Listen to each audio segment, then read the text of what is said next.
Hi everyone and welcome. This is officially my first video. I'm so excited. We're going to be talking about Harry Potter and the Sorcerer's Stone, or Philosopher's Stone, depending where you are. So just a little background, Harry Potter series is definitely one of my favorite series.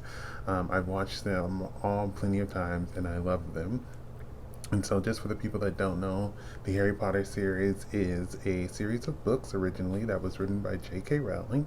And so, there's 7 books and 8 movies. And so, the last book was split into 2 movies, and that's why you have the additional movie at the end. And so we're going to be talking about those throughout the course of my different videos. But today we're going to focus on Harry Potter and the Sorcerer's Stone, or Philosopher's Stone, depending on where you are, which is the first movie released in the Harry Potter series in 2001.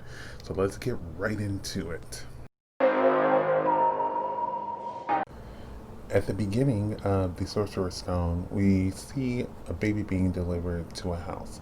And we don't really understand what is the reasoning behind this, but we know that there is a couple of characters who are just letting us know that it's for the best. Fast forward a couple of years, we see Harry now being raised by his aunt and uncle, and we figure that that's the house that they were dropping him off at. And we start to realize how horrible his aunt and uncle are. He's being raised there as an orphan because his parents died, but according to what he has been told by them, that his parents died in a car accident, which we will come to find out is not exactly true, and that his aunt and uncle have been lying to them. On his 11th birthday, he receives a letter from Hogwarts School of Witchcraft and Wizardry, and he attempts to open it, but is intercepted by his cousin, who delivers the letter to his uncle. And when he does that, the uncle destroys the letter because he does not want Harry learning about his parents or his basically connection to the wizarding world. And so what happens after that is that, that triggers more and more letters to keep being sent. And so what happens after that is that the uncle decides that the best thing would be to go away and kind of like try to hide from the letters by going somewhere super remote, which doesn't work because he's not a magic person and magic could be able to find it wherever they are. And so they are there and are interrupted one night by a very loud bang, and enters one of the best characters in the series, Hagrid, who is the groundskeeper of Hogwarts, but also is the person that brought Harry to the uncle and aunt in the first place. Hagrid arrives with a letter from Hogwarts letting Harry know, like, hey, you were admitted into Hogwarts, here's your letter, but also giving him a birthday cake because his uncle and aunt are evil and they didn't even celebrate his birthday with him.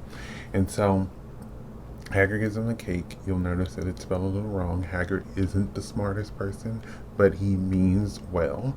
And Hagrid also in the process lets Harry know that his parents actually were not killed in a car accident. They were killed by a wizard, but there's always a little apprehension of the name because they kind of go by like he who shall not be named. And you will kind of learn out through the series who this is. But in the first movie, we're just going to call him that. And so Harry decides to go with Hagrid, and he decides that it's time for him to start this journey. And so he's starting this journey and going to the wizarding world, and it's completely different for him because he realizes that he's kind of a celebrity because he's become the boy who's lived. And, that name kind of comes from because he was basically sent a killing curse and then it rebounded and he did not die, and that's something that doesn't happen. And so he's garnered this nickname and this popularity because he's the one that lived after all these attacks from the one who shall not be named in the past. And so he goes and he meets first Ron Weasley, who becomes his friend down the road, and then he meets Hermione Granger as well on the train. And so once he arrives at Hogwarts, there's different magical things that he's getting used to, and then we meet one of his nemesis. And so Draco Malfoy. Draco is a he's kind of a wimp. But he is like Harry's like recurring nemesis throughout the series, who's just kind of always there and just always annoying. Um, and so we meet Draco. We learn about some of the houses that you get sorted into. So there's four houses.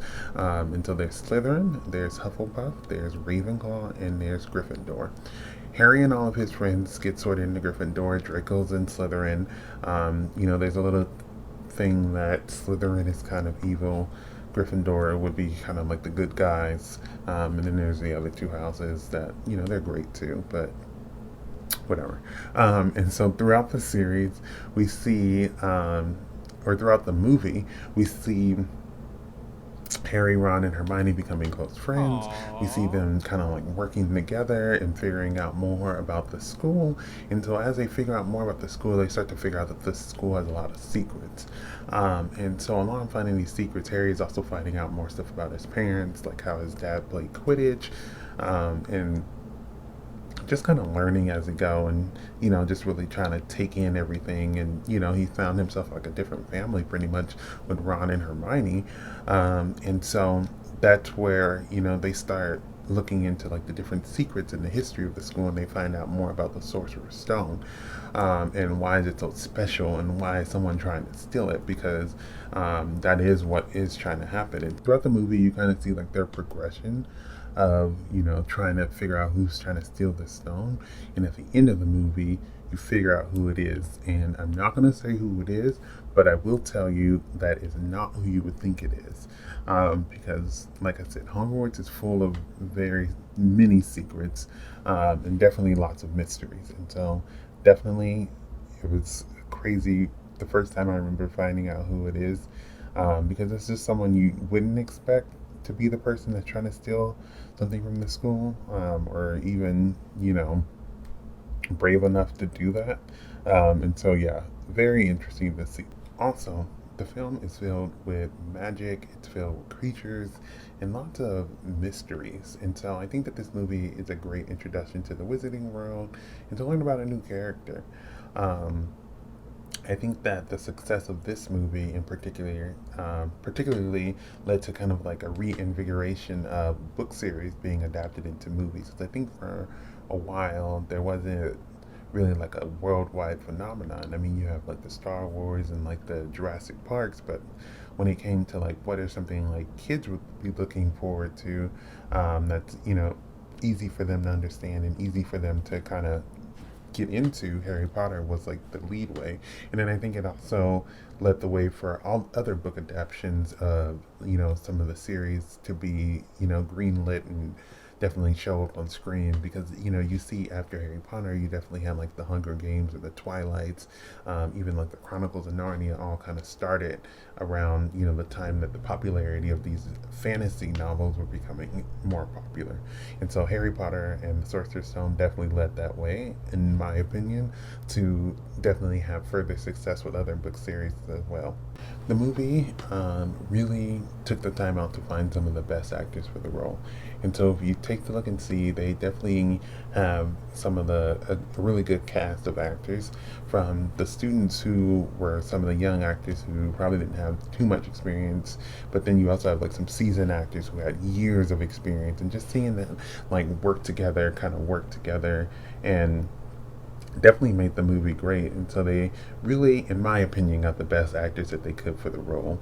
And so after, you definitely see different actors throughout the movies, but I feel like they definitely got the best. And so even, with this movie, and then even with the success of the other movies, kind of led to a prequel series, The Fantastic Beasts.